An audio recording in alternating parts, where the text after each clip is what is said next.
又一年一度啦，嗰個蘆筍床又要嚴重加肥啦。嗱，呢度一袋呢就係牛屎加落去，咁就係啦，一袋，咁就直情一袋牛屎，兩個菜床啊嘛，兩袋。嗱，呢邊又係一袋牛屎，係啦，加咗，係啦。嗱，一袋牛屎，底下就係草木灰嚟嘅，白白地嗰啲就係草木灰嚟嘅。咁之後就會點呢？就加嗰啲落葉腐葉土肥。嗱，腐葉土肥係點嘅呢？就係咁嘅，將嗰啲落葉漚佢7、8個月、9個月，咁呢就係變成咁個樣噶啦，好鬆軟噶啦。呢啲就叫腐葉土肥啦。每一個菜床就落1包，係啦。嗱，呢啲就腐葉土肥。咁今日就實在太攰啦，咁就唔落住，唔做樹。咁之後呢，落完腐葉土肥呢，就會落一袋嗰個泥啊，嗰啲係泥土啊，遮住佢。將嗰啲營養呢保存喺入邊咯，係啦。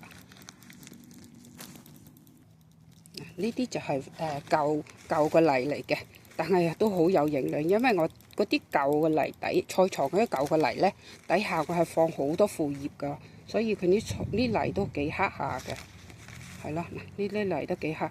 咁呢，每一個蘆筍床應該要放2包嘅，1包腐葉土，1包牛屎。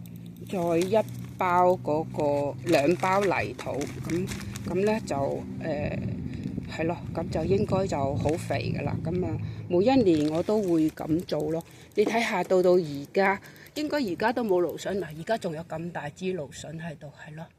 今年由4月份一直收蘆筍，收到而家仲有嗱，呢啲呢個係咩啊？呢個係啦。咁所以實情我成日都同啲農友講，做蘆筍真係幾好種㗎。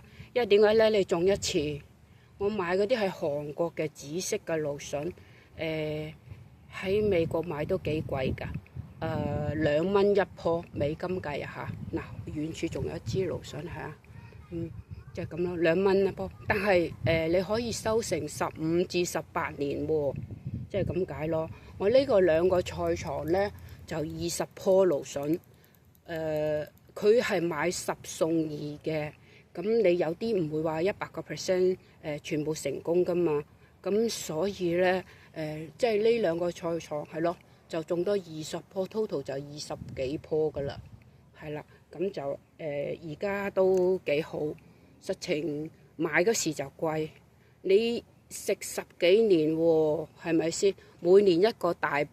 俾啲肥料大補佢啦，係咯，買包牛屎，自己啲腐葉土，有得啲牛屎曬下先，我底下就放多啲草木灰，所以有啲白白地色就係咁嘅啦。呢啲草木灰白白地色，因為要殺菌。我諗我今日，因為呢幾日呢，陽光幾好，我想佢曬下先。聽日就再加嗰啲腐葉土，再加嗰啲舊土泥，等佢曬透佢咯，係啦。